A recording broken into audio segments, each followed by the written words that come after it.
ఇవాళ AP CM Chandrababu మరో శ్వేతపత్రం విడుదల చేయనున్నారు. సహజ వనరుల దోపిడీ, భూదందాలపై ముఖ్యమంత్రి మాట్లాడనున్నారు. ఇప్పటికే ప్రభుత్వం తరఫున సీఎం చంద్రబాబు నాయుడు 3 శ్వేతపత్రాలను విడుదల చేశారు. మధ్యాహ్నం 3 గంటలకు మరో శ్వేతపత్రాన్ని సీఎం విడుదల చేయనున్నారు.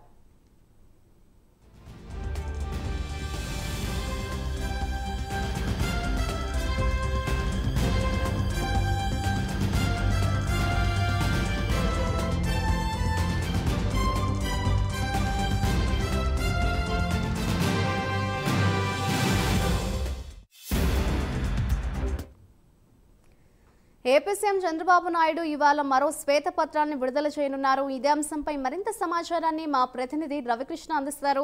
రవికృష్ణ, చెప్పండి, ఇవాళ సీఎం చంద్రబాబు నాయుడు మరో శ్వేతపత్రాన్ని అయితే విడుదల చేయబోతున్నారు. దీనికి సంబంధించిన పూర్తి డీటెయిల్స్ ఏ విధంగా ఉన్నాయి?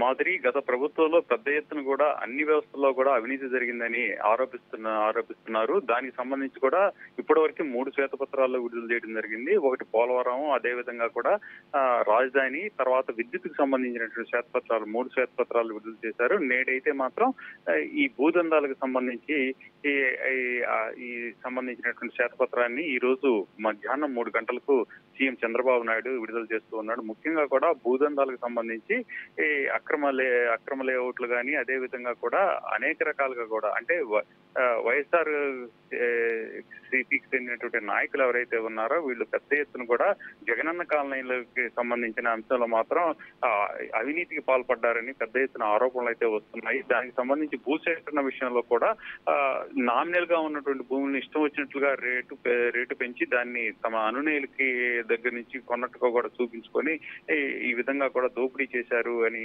ఆరోపణలు అయితే గత నుంచి కూడా టీడీపీ వాళ్ళు చేస్తూనే ఉన్నారు. అదే విధంగా కూడా ఈ జగనన్న కాలనీలకు సంబంధించి మెరకకి సంబంధించి మట్టిని నింపేందుకు పెద్ద ఎత్తున కూడా ఈ అక్రమ మట్టికి సంబంధించి మాత్రం మట్టిని పెద్ద ఎత్తున దోపిడీ చేశారు అని ఆరోపణలు అయితే వస్తుంది. అదే విధంగా కూడా రాష్ట్రంలో వివిధ ప్రాంతాల్లో అనేక చోట్ల కూడా వైసీపీ నాయకులు కానీ వాళ్ళ అనునయులు కానీ భూ దందాలకి వాళ్ళు చేశారు అని ఆరోపణలు వస్తున్నటువంటి నేపథ్యంలో వాటిలో ఉన్నటువంటి నిజానిజాలను నిగ్గు తేల్చేందుకు, అదే విధంగా కూడా ఇప్పుడు వరకు దొరికినటువంటి ఆధారాలు ఏవైతే ఉంటాయో వాటిని బయట పెడుతూ గత ప్రభుత్వంలో జరిగినటువంటి ఏదైతే ఈ దోపిడీ కార్యక్రమం ఉందో దాన్ని ప్రజలకు కూలంకషంగా తెలియజేసేందుకు ఈ రోజు శ్వేతపత్రాన్ని అయితే సీఎం చంద్రబాబు నాయుడు విడుదల చేస్తూ ఉన్నారు. దీనికి సంబంధించి పెద్ద ఎత్తున కూడా ఇప్పటికే రెవెన్యూ శాఖ, భూగర్భ గనుల శాఖకు సంబంధించి ఆ అధికారుల దగ్గర నుంచి గత ప్రభుత్వంలో ఏ విధంగా ఈ అక్రమాలు జరిగినాయి, ఎంతమంది ఈ భూ దోపిడీకి పాల్పడ్డారు, వాళ్ళు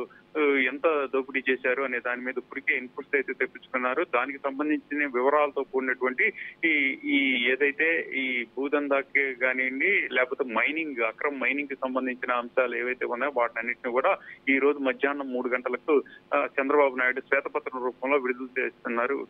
Madhuri, right, thank you Ravikrishna.